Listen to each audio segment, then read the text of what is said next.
The Future of Smart, a project of Grantmakers for Education, will explore ideas at the intersection of education, equity, and philanthropy that point us towards a radical re-envisioning of our education system.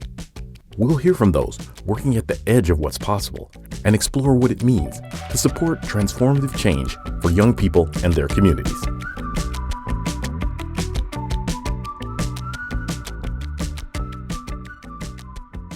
Hello, everyone, and welcome to the Future of Smart podcast, a project of Grantmakers for Education.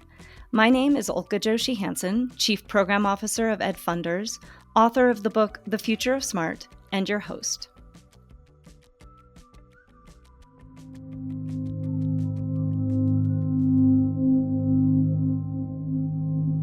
In 2019, an article in the Journal of Cognitive Neuroscience described a study in which parents and adolescents were given the phrase teenage brain and asked what ideas or traits they associated with it.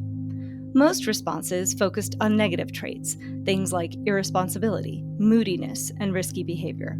Now, this probably won't surprise anyone who has parented, taught, or been an adolescent.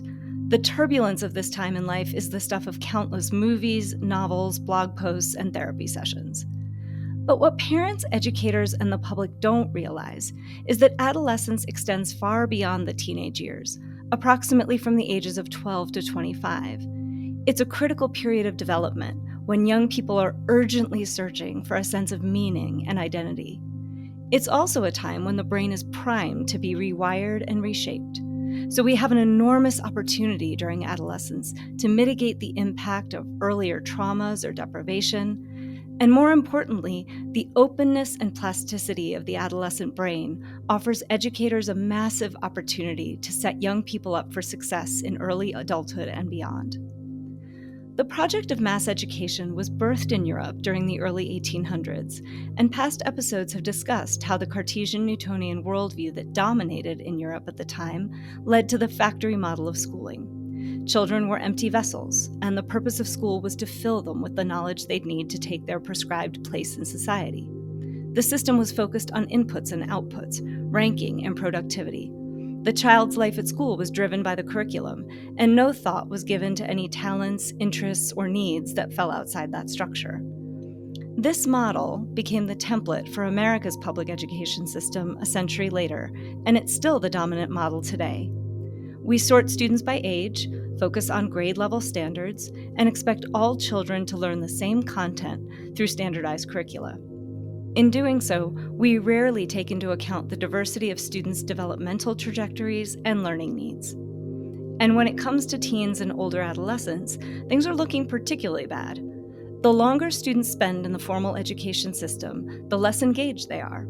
Even before the COVID pandemic, America had some of the highest rates in the developed world of stress, depression, self-harm, bullying, suicidal ideation, and violence among young people. If we want to design educational systems that nurture and support young people as whole human beings, we first need to understand how human development actually happens. We then need to use this knowledge to create the kinds of experiences, settings, and interactions that will allow young people to grow optimally and in sync with the demands and strengths of their particular stage of development.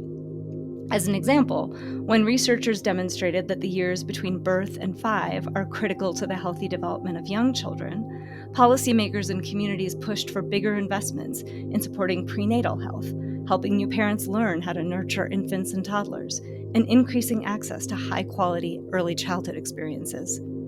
According to our guest today, the same thing needs to happen for adolescence, which has been a highly misunderstood and under-leveraged period of human development. Dr. Mary Helen Immordino-Yang is professor of education, psychology, and neuroscience at the University of Southern California's Rossier School of Education.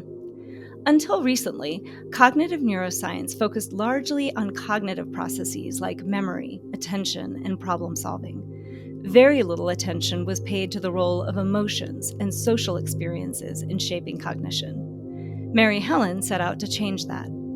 In studying the interplay between adolescents' brains and their social environments and experiences, she found that the most influential variable during this period is how adolescents learn to think, rather than what knowledge they attain.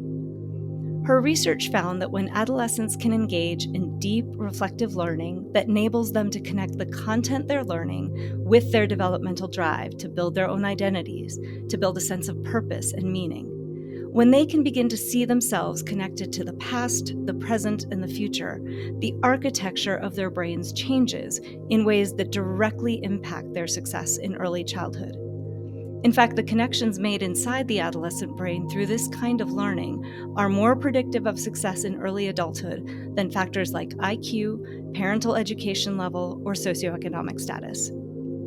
Her research suggests that if we want to truly leverage the brain's plasticity and malleability during this period, we need to profoundly shift the kinds of learning experiences we design for young people during adolescence. This would include middle school, high school, and post-secondary education. This is the first in a series of episodes focusing on human-centered approaches to learning in youth development and post-secondary spaces, and Mary Helen seemed like the perfect guest to ground us in the science. Thanks so much for joining us today, Mary Helen. Thanks. It's wonderful to be here. So I know that your work and research has been to integrate science and neuroscience in particular into education. But before we dig into your work, I'd love to start with you as a person, right? Who we are in our own journeys shape where we go and what we do. Yeah. And I've heard you speak a lot about your own experience as a student. So how did that shape your interest in these issues? Yeah, it's hard to know how far back to go. I mean, I was one of those kids who really didn't like school as a little kid in a traditional public school. I mean, I just never felt at home there. I never felt like anything that I was doing really reflected anything about what I was good at or how I thought about the world. And I just was constantly trying to escape. I mean, it's kind of hard to overstate the amount of relief on Friday afternoons and the amount of dread on Sunday evenings I had all through elementary school and through sixth grade. And I was too little to really put it into words, but school was just not a place where I could go and be safe.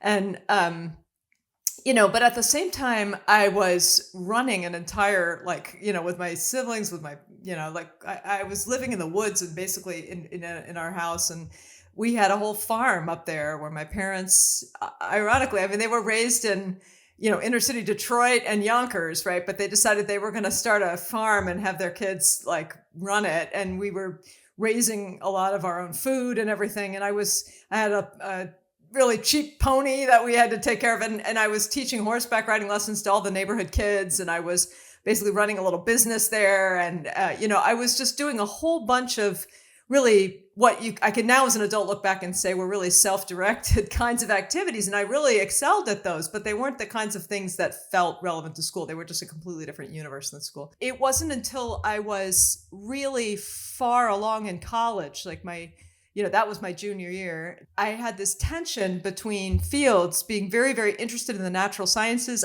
In college, I majored in French literature for a lot of strange reasons. But I did that in part because it freed me up to take a whole lot of science. I basically took 1 year of every science that I was interested in. I took a year of biology and a year of physics and a year of astronomy and astrophysics and a year of human anthropology and physical anthropology, right? And a year of psychology, all these different sciences, and was juxtaposing those together and trying to figure out, well, what do I want to do with my life? So I started applying to be a teacher because I thought, well, I have a whole bunch of science background from college. Maybe I can teach for a year or something, or 2-3 years, and support myself that way. I had never been interested in going back into a traditional school context like that. I had never been interested in being a teacher, or, once I was done with K-12, I was out of there. But I managed to convince the Department of Education in Massachusetts to give me provisional certification to teach. And it turned out to just be an absolutely fascinating couple of years of my life. It just by chance, the school I was working in was one of the most diverse in the US at that time. It was right after the Rwandan genocide. There were kids coming into that suburb of Boston from literally all over the world, refugees and immigrants from all over the world.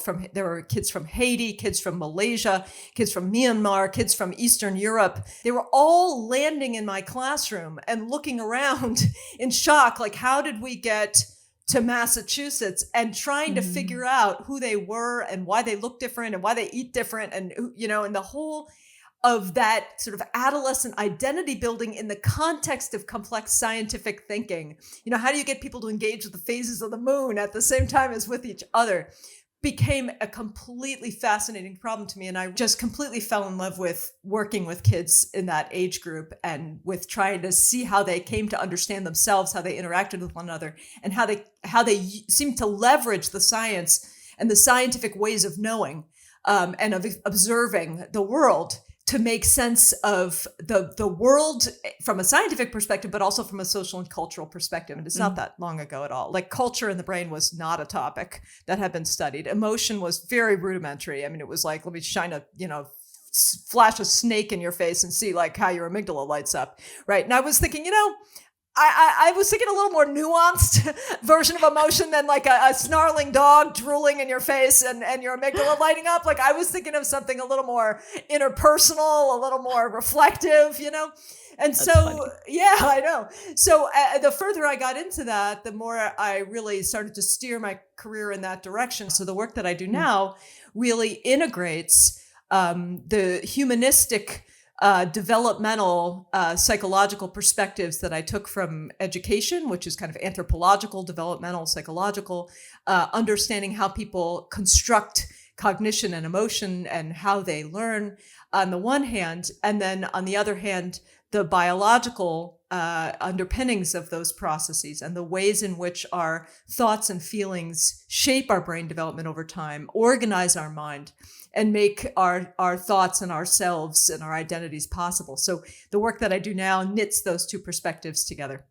That's great. And part of why I was so excited to have this conversation with you is because you just sit at the sort of intersection of this podcast, right? Part of what the Future of Smart is trying to explore is kind of exploring issues, telling stories of how we would shape learning if we really honored what we knew about human development, neurodiversity, how learning actually happens. Right. So let's just start with adolescence, because it feels like it's a deeply misunderstood and underappreciated phase of human development. So tell us a little bit about, like, and let's start basic about adolescence. What do people think they know about it? And then what should they know about it based on what the research over the last kind of 10 to 15 years has made clearer to us? Yeah, I think you're so right. I mean, and let me just be clear that there are many cultures in the world where people don't think of adolescence in this kind of like, a weirdo way. But in our developed nations and Western nations, we do. We think of adolescence as either immature adults, or sometimes people are coming to appreciate that the sorts of strange volatility that we observe in adolescence may actually be advantageous in some way, right? So it's, that I know adolescents are risk takers and they make poor decisions and they're emotionally labile, but maybe they need to be that way in order to be able to break out from their home and go out into the world and forge a path on their own. And I just think that is the totally wrong way to think about adolescence. I mean, I don't know if you've talked to any adolescents lately. I have two of them in my home, and a risk taker does not capture what is going on there, right? I mean, it's like ask a teenager, just go take that risk, stick your hand up and answer the question you're not sure about in class, or just go talk to that kid you really have a crush on and ask him out. What's the worst thing that's gonna happen, right? Wear that outfit that you got from your grandma's closet when you were, right, from 1960 that you think's cool but nobody else does, right? Adolescents are not risk takers. They are incredibly socially conformist in so many ways, but they have an incredibly heightened sense of their own sort of existence. They are extremely sensitive to social and emotional information, and they're developing amazing new cognitive propensities and dispositions to infer broader meaning, what we're calling transcendent thinking that transcends the current context. So in adolescence, it's not just about wearing shoes. It's about what your shoes say about who you are and what you believe in and how you think about adults and what kind of music you like and who your friends are and what kind of career you want to have when you grow up. It's all of that is in your shoes, right? They are just deep, deep interpreters and meaning makers. And yet they don't have a lot of world experience to be able to rein in those simulations in ways that adults can recognize might be more likely to correspond to reality, And so, to me, thinking about adolescents as risk takers and as highly emotional, is kin to thinking about preschoolers as being mainly defined by temper tantrums. You know what I mean? And I think, to me, the hallmark of adolescence is this just drive, this existential drive to make meaning out of the world that transcends the current, direct current context. So in other words, making a story, a narrative that follows you around in the world, that follows other people around in the world, that helps us understand why and how and the intentionality and the ethics and the big meaning and ideas behind the things that happen, not just the things that happen and the things that we do directly, which is what younger children really focus on. And that incredible drive is what our schools should be tapping into and helping to constrain and facilitate. And we've seen this in the modern world, the incredible idealism and an incredible energy behind ethical and transformative change for humanity. I mean, our teenagers are visionary, but we're almost scared to let them show us that side of themselves. And yet that is what their development is all about. So I want to pause and interject here too, that adolescence, for many people, they think of it as somewhere in the range of 12 to 17, 18. But actually the science would say that it ranges until about 25, right? So first of all this stuff that you were talking about has this really long span.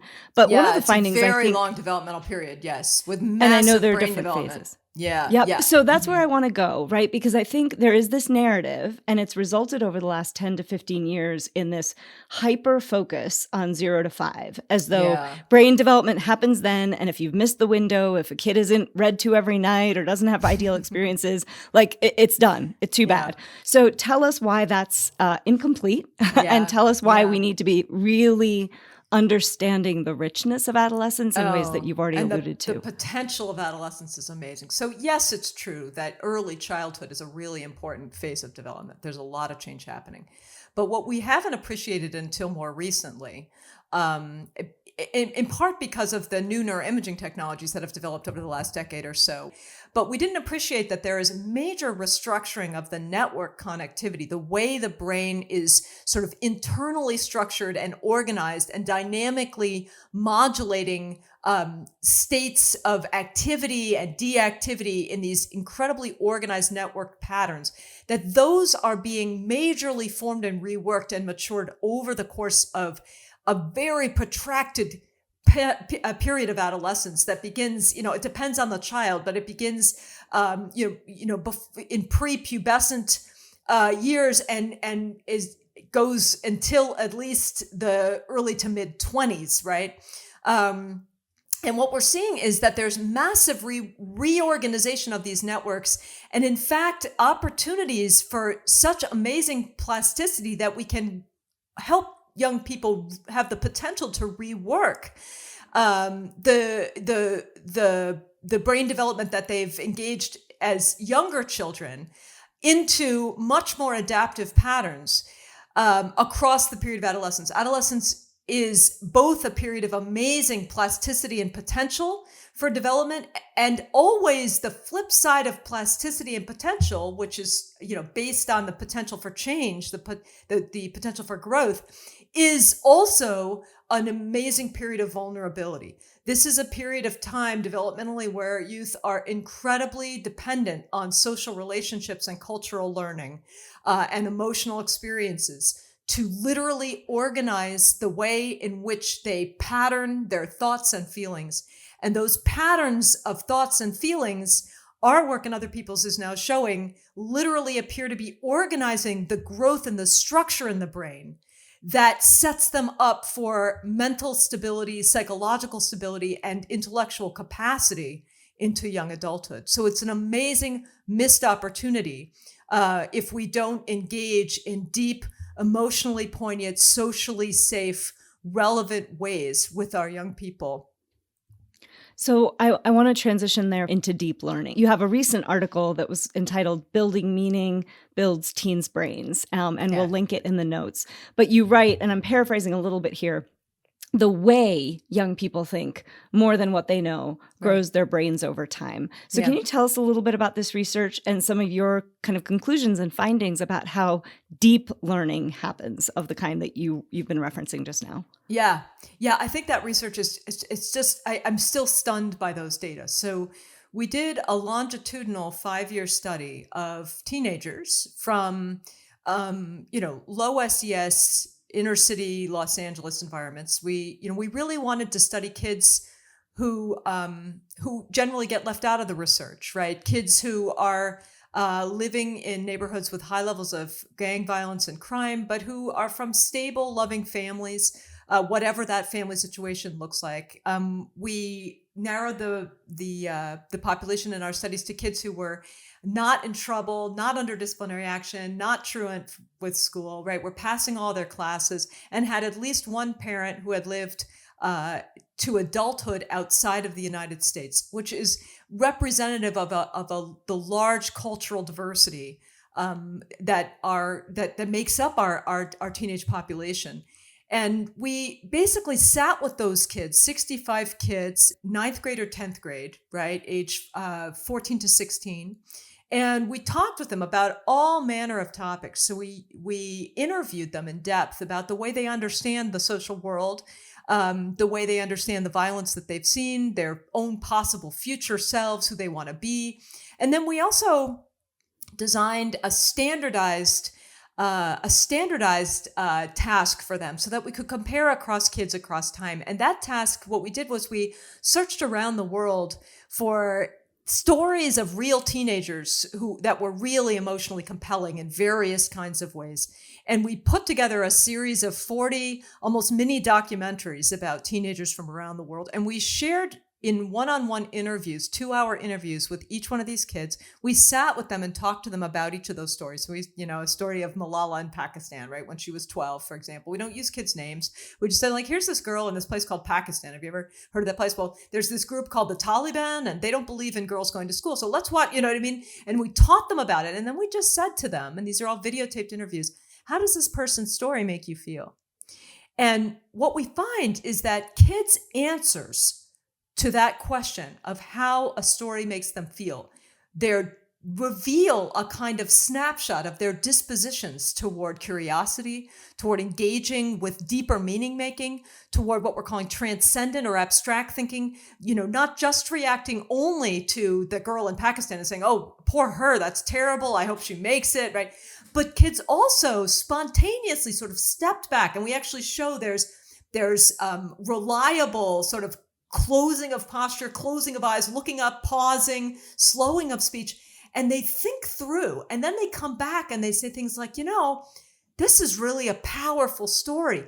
I never knew that not everybody in the world gets to go to school. I just take my going to school for granted, but I guess, wow, when I think about it, if you can't have an option to go to school, how could you ever have choices in what kind of life you want to have? Maybe I should be working harder to do something about that. I mean, kids get really worked up about the broader, more transcendent general truths that they infer from the stories. And what we find is that kids' propensities to do that, which I'm happy to report all of the kids did at least some, right?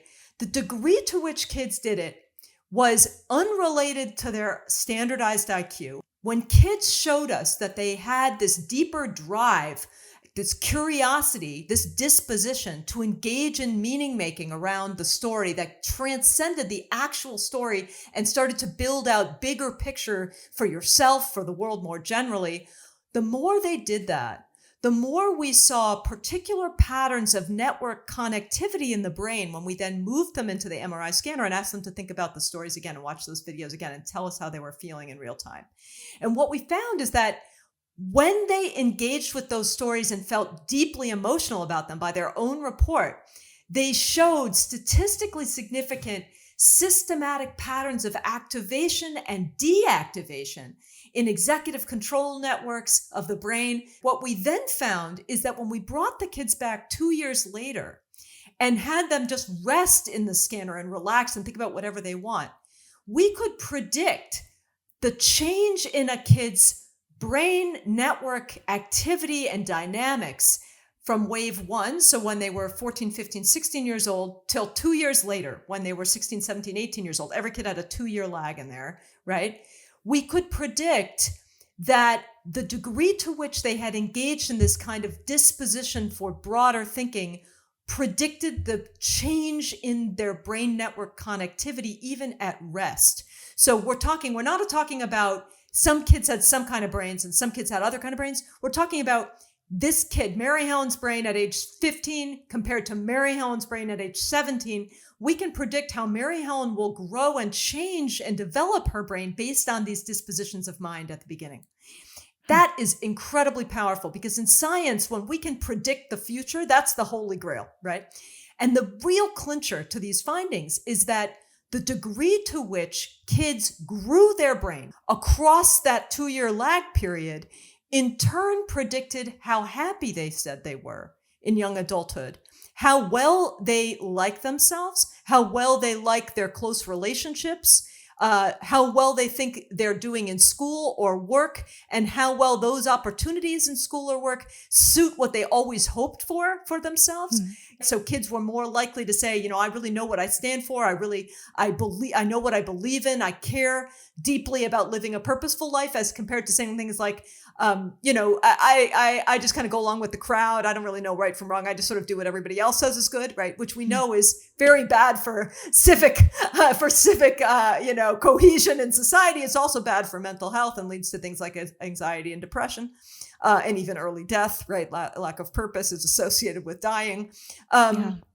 So what we found is this incredibly profound thing that the way in which young people are sort of dispositionally engaging with making meaning out of the world above and beyond IQ, SES is predicting their brain development and in turn their mental health and happiness.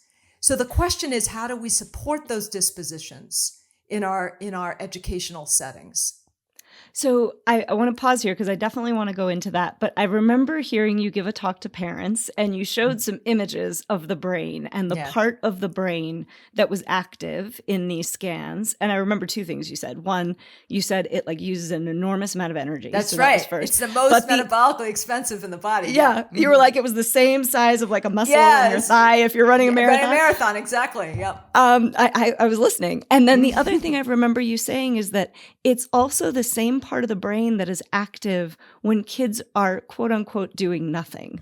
So in other words, kind of daydreaming and whatever. And I just want to hook that to what are the kinds of experiences that we would be creating for young people to engage in this kind of learning? So the brain networks that we're talking about here are not small little, spots here or there, right? It's the first thing to notice. They're huge swaths of connectivity, of networks that involve many regions of the brain that are sort of concertedly organizing themselves to cross-talk with each other when people are not in what neuroscientists have called, quote unquote, task-dependent state. So in other words, but I think that's misleading for educators because it suggests that deep thinking is not a task, but it's more like a stimulus-independent thinking state.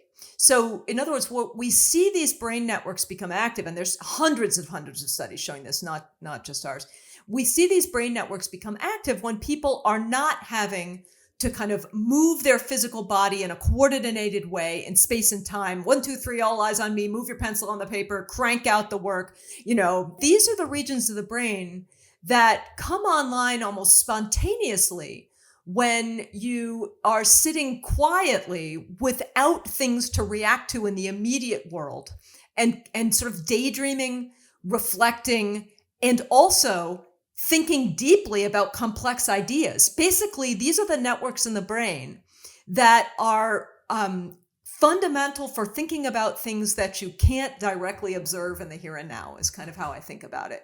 But if I admire the capacities of, say, a civil rights leader, or someone who's incredibly brave and stands up for justice, right? Those kinds of ideas, you can't see why you should admire that person by just watching them walk down the middle of the street, right? It's the whole historical context. It's the possible future space. It's the qualitative, sort of characteristics of character and mind that you have to really build a full story about before you can truly appreciate why you should admire this person, right? Those kinds of inner focused meaning making that are by definition impossible to do when you are focused on completing an instrumental task in the moment, or attending to something very, attention grabbing in the moment. It's these inner sort of free-form kinds of thoughts that are associated both with a kind of internal narrative that becomes a sense of identity, of historical context, of possible futures, right? All of these things that go together to make belonging, to make dreams and hopes and a sense of purpose. And so much of our education is focused on productivity in the here and now and sort of concrete outputs. But what we really need to do is help kids move themselves between concrete outputs, which are essential. If you don't dig in and get anything done or learn any factual stuff here and now, or how to do stuff, you can't have any tools to richly think about big ideas, right? But it's a balance. I think about the brain kind of like a seesaw, where if you imagine, take one arm and put your fist in the middle of it underneath and support your forearm of one arm with your fist of the other hand. If you think of the fist that's doing the supporting underneath as the kind of physiological feeling of your own arousal, of your own consciousness, of your own being alive and awake, literally the brain systems that digest, that feel how you're digesting your lunch and how your heart's pounding and all that, are the pivot of the seesaw. And then if you tip one direction, down to your fist, what you're doing is kind of tipping yourself into attention in the world and action and engaging your body, getting things done, listening to other people, paying attention to what's around you. And then tipping back the other way is this kind of deeper reflective state where you're constructing a narrative or a feeling state or a level of understanding or of wondering that transcends the current context. That's meaning that cannot be directly observed and measured in the current context, but it's something broader that pertains across contexts. And what we find in our experiments is that the role of the coordination between the networks that do the outwardly focused work and the inwardly focused work, what I call looking out and looking in, that it's those coordinations of networks and of ways of thinking that really produce both growth and deep learning. And so what we really often do is kind of tip ourselves in one direction, but we need kids to find the executive capacity to notice when it's time to step back and reflect, and then time to replan and dig back in. And the balance and the act of tipping yourself back and forth is what is probably doing the work of growing psychological stability and knowledge over time. So I'm literally constructing this as we're talking, but maybe that'll be helpful for people who are listening, because I'm listening to you and thinking, gosh, when kids are young, I used to teach elementary and early childhood. So a large part of that was let's connect you to ideas. Let's help you see and learn lots of things about lots of things, because they are connected and they're the sort of like foundations, right, for being able to think. But then as we get older and in the period that you're talking about, In a sense, it matters less the content that you're using to access and build this connectivity between the regions of the brain. So if I'm a student and it's Malala's story that's really important to me, or from a cultural standpoint, my own family's Indian East African background and something, that I can access that knowledge and use it to start building these networks. And once I build the networks, I'm building the capacity to think deeply about other things. And so that's right what we now think it is feels going like on. Right now, it feels like we're covering lots of content, but not, and having debates about how much content and how much more content and which content is important and not, and not enough time on the process. But if we focused on the process, we're actually enabling young people to develop the skills that they need to kind of do that tipping back and forth with all of the new information that they're going to keep learning. How does that land for you? Yeah, I mean, I think that's right. And just to be clear, though, this doesn't mean that content is a waste of time or irrelevant, right? You need to have skills and dispositions, and you need to have things to think about, rich problems that are worth spending time really deeply delving into, and procedures and facts and information that can give you the fodder to build deep thoughts and ideas. But what we want to do in education is attend more strategically to setting up the need that kids bring to a content area so that they have a kind of disposition for curiosity and for looking for the meaning. And then the content and the skills and the procedures you need to learn to be able to really deeply engage with the kind of meaning making they're driven to do, they are hungry for. They're motivated toward because they need it in order to make sense of what they want deeply to understand. The process of constructing this broader understanding, of gaining insight into something really that feels very important about the world, is a deeply empowering feeling to humans. We love to understand things, and building dispositions and tolerances for the process of dealing with uncertainty, for managing one's information gathering process, for not settling too quickly on an answer, right? And instead trying to deeply engage with the broader context and the sort of transcendent issues that come up when we learn complex, interesting information. Those dispositions are where school really needs to focus. Sure, content and process don't need to be mutually exclusive. It's always a both and. But the reason I ask, Mary Helen, is that the kinds of schools you're describing are schools that I think of as taking more human-centered orientation to their work. And many times people will look at those schools and they'll say, well, they aren't covering as much content, right? They don't have AP classes. But we're living in a world right now where the amount of content we could cover, even if we made that the primary focus of school, is more than anyone could handle. And so whether we like it or not, there is a question of how much we can ask young people and educational programs to cram into the limited amount of time that kids are in formal education.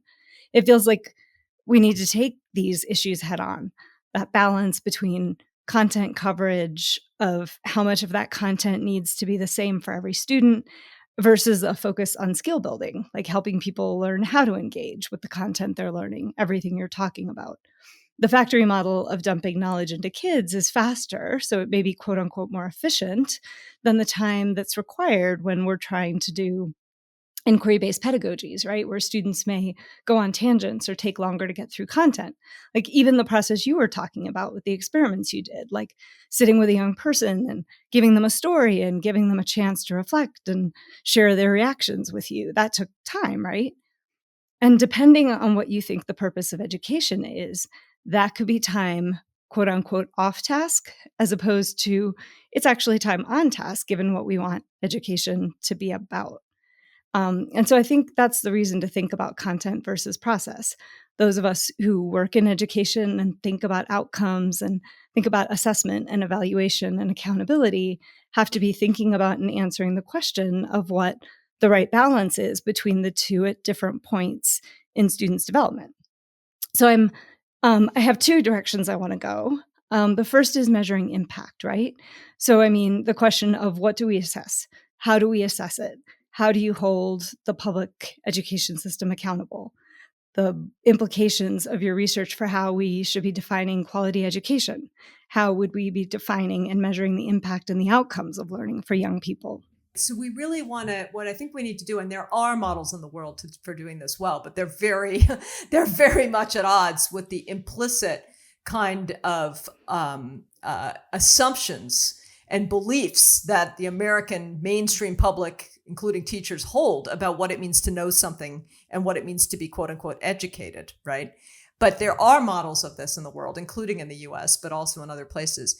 I think what we really need to do, and I'm not the only person saying this by any means, is focus much more on assessing the environment for learning rather than the kids themselves. So we really need to look at the ways in which curriculum, school contexts, school cultures, community engagement in the schooling process, and young people's engagement in the values and beliefs that grow them, how those dimensions of the system are orchestrated, are organized, are designed to facilitate and support young people engaging deeply with thinking. So that's the first thing that we really need to find much better ways to assess and focus on. And then the second thing is the teachers themselves, and this is a big lift. I understand this, but I think this is where we need to go. The teachers themselves need to really have opportunities to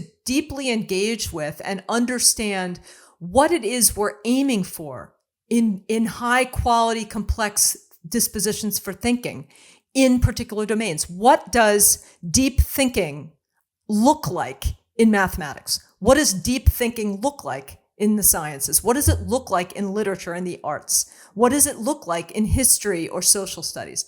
And what are we looking for in our young people as they engage with thinking in these domains? And how can we learn to help young people engage with the process of growing themselves through these patterns and dispositions of mind? So the content is really important, but the content is not the end goal. And semantic memory for content and procedures is only a stepping stone to what you really want to be going for. We cut ourselves off at the knees. We stop short of assessing what really matters, which is how young people learn to think and the dispositions of civic and intellectual and personal engagement that they infer and build, the habits of mind that they build through the educational opportunities we give them. We need to spend much more attention on assessing and understanding those ways of thinking and being. And understand that the quote unquote learning outcomes are really not outcomes. And this is a very communal effort for teachers, right? It's an effort that involves the kids themselves, possibly the kids' families and community members, experts from the communities, to really think about the process that a young person or a group of young people have engaged in as they engaged with deep thinking around a particular kind of problem or a particular piece of work, and looking much more at assessing process and less at assessing the endpoint, because the endpoint's important, but only insofar as it represents the culmination of a process that was developmentally rich and appropriate. So the point of schooling is not to learn, in other words. The point of schooling is to develop yourself. You have to learn things along the way in order to have something to develop around. But the learning is not the end goal. And I mean, everything you've said, I can see it applying to both the middle and the high school context, but it seems it would also have really important implications for young people as they move into the post-secondary world or work and workforce development as well. Yeah. I mean, in here, this is obvious to say, but the deep irony is that the way that we educate our young people, even, and I would say even especially sometimes, the very high-performing school districts and kids does not serve them well when they get out into the workforce, right? They don't know how to collaborate, say their bosses. They don't know how to figure things out for themselves and to be self-motivated and self-directed. They wait for tasks to come at them and they expect a whole lot of praise and feedback to be able to keep going. They're very extrinsically motivated, right? It's not like what we're doing well now actually serves us well as adults. there, right? It's the question of what's driving what, right? So a real rich question, problem, task can then drive the content acquisition because it's purposeful, as opposed to we just learn it to learn it and just sit down now and shut up. And at some point you'll do real work with it. Exactly, which is totally backwards from a cultural learning perspective. It's completely backwards. Let's say that's the workforce, it's the soccer team, right? So we look at what it takes to be a really good soccer player. Okay, they need to have really strong legs. They need to be able to kick the ball. They need to understand the rules of the game, blah, blah, blah, right? Okay, great. So then we say, okay, well, how are we going to prepare kids for that? Okay, strong legs. Okay, the most efficient way to build up strong legs, get on the weightlifting machine and start pumping iron, right? Okay, you need to understand the rules of the game. Okay, sit down in chairs. We're going to list them out. A, you hit the ball with your feet, not your hands. Okay, B, right?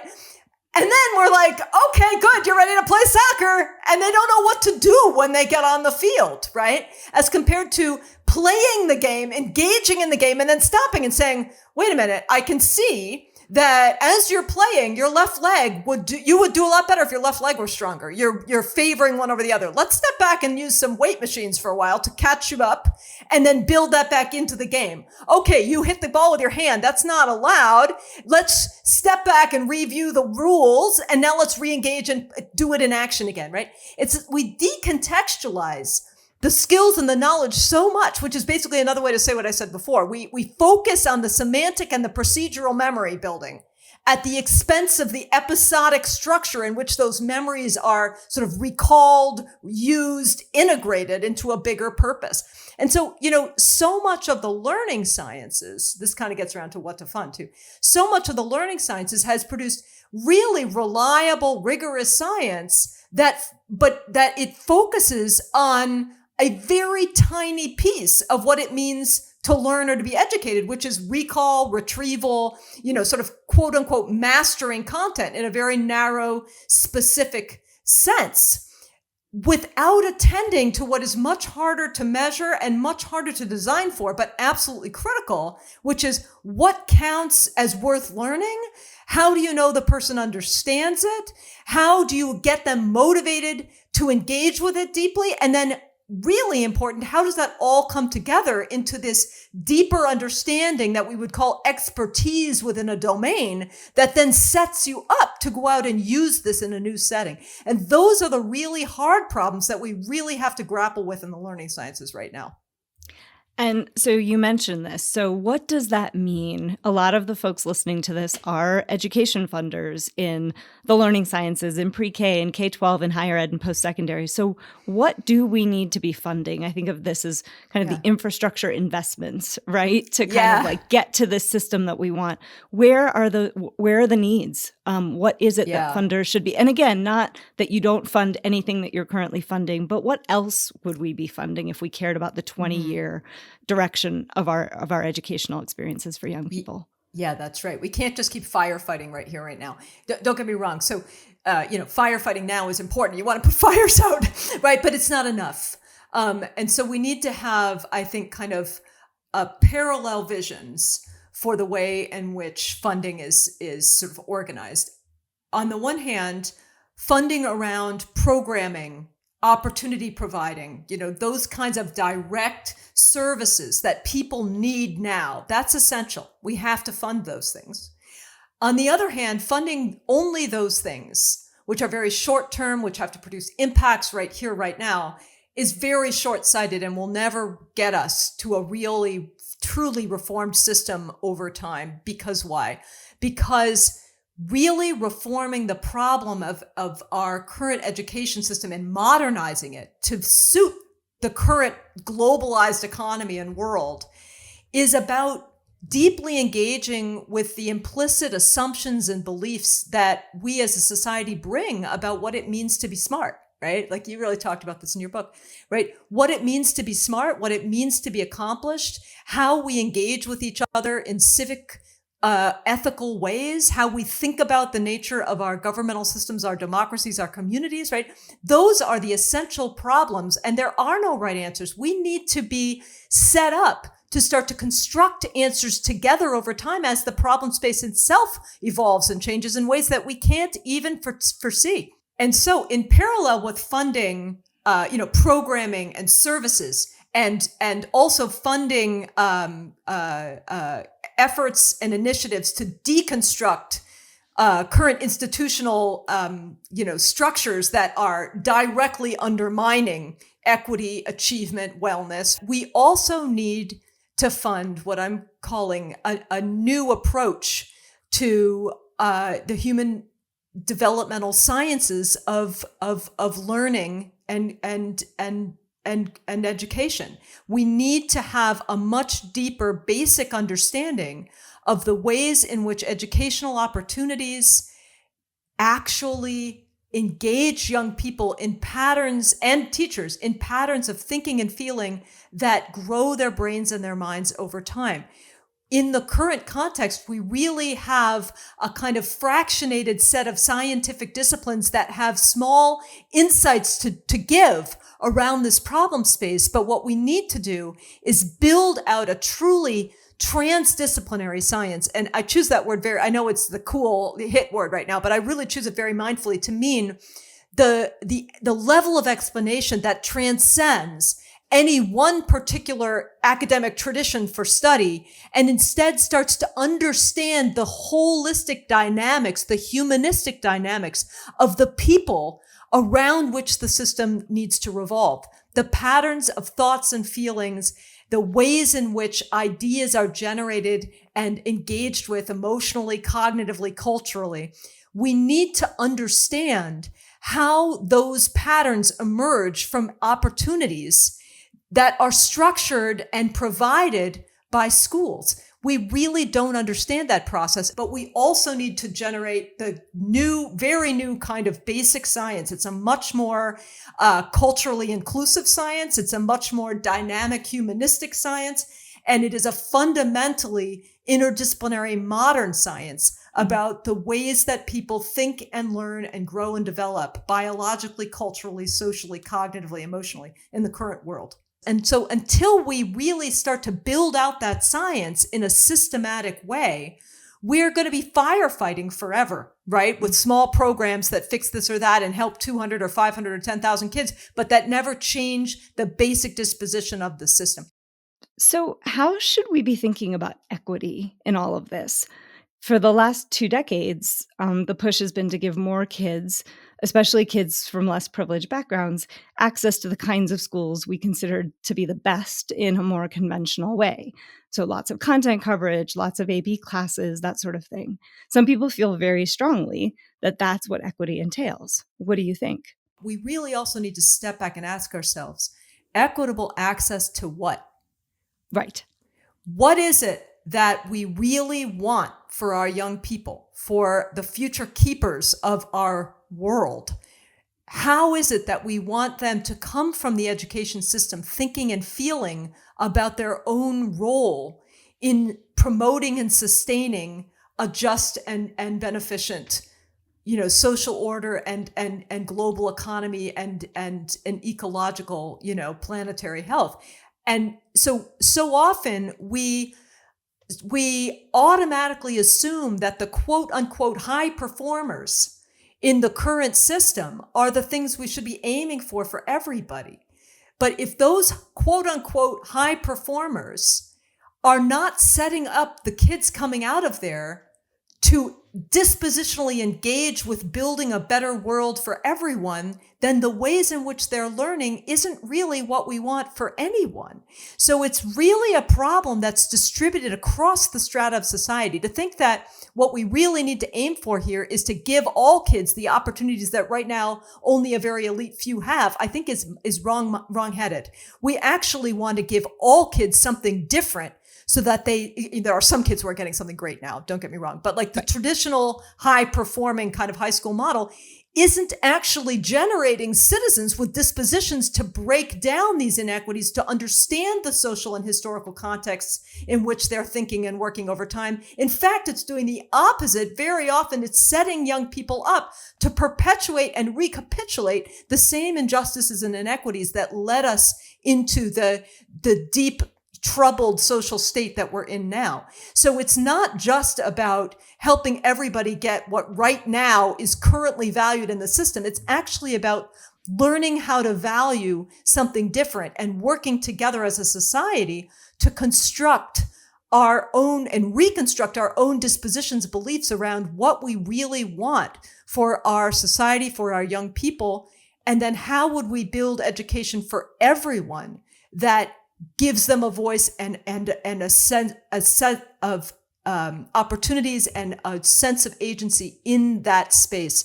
So it's really not about ignoring the high, quote unquote, high performing standard achievers. It's about also reforming what they get so that they become much more deeply disposed and to engage deeply with the ways in which their own knowledge structures and beliefs and values may be inadvertently perpetuating structures that are bad for many, many people. You mentioned progressive schools earlier, and I agree with you that they're often providing the kind of education that all kids should be getting because I think it's what they need to build a better world and to be prepared for the world that they're going into. But it's been difficult for those kinds of programs to get a foothold in the public system because we defined high performing as being the best version of a more conventional orientation. So high test scores, high four-year college acceptances. And that drove pedagogy and practice in a direction that was very different than everything we've been discussing, which I suppose goes back to what we discussed earlier about what we would be assessing and holding schools and systems accountable for. So what I think is we really need to also deep dive into understanding how really beneficial, progressive, successful models of education, wherever we can find them, how those models function, how they impact youth development and thinking, and then how we can extract learnings from those that can then be, the sort of jumping off point for reinventing adaptations and other kinds of innovative ways forward across the board for everybody. And so we need to look wherever we find these dispositions. And unfortunately, given the way that our social world is structured right now, you tend to find them in one of two places. You tend to find them mainly either with highly privileged young people whose families can afford, because of the kind of social capital they bring, who can afford to take a risk and let their children be engaged in a really, non-traditional model. Or you find them in, frankly, the extremely most severely underprivileged young people's education systems, because there again, we kind of if you can just keep these kids out of prison and in a school building, like whatever you're doing is okay with us kind of thing. And you can also find some very innovative models in those spaces. In between, you tend to get sort of a fear, which I understand. I have young children also, right? You get a kind of fear of letting go of the traditional because we're worried that if we take a risk and really focus on developing the young people as compared to achieving a certain set of metrics, then we could be inadvertently setting them up to not have opportunity later. And we need to really deconstruct what it means to be able to have access to opportunity. That feels like a great place to stop. So Mary Helen, thank you so much for joining us. Thank you for the really important work you're doing. Thank you. And to you too, Ulcca, and to all the people listening. I mean, you guys are the ones who are making it happen. So thank you. Thanks for listening. The Future of Smart podcast is a project of Grantmakers for Education and is made possible through the support of our generous member sponsors. If you like the podcast, please follow or subscribe and follow us on social media. You can find links to resources related to today's episode in the show notes. More episodes and events can be found at edfunders.org.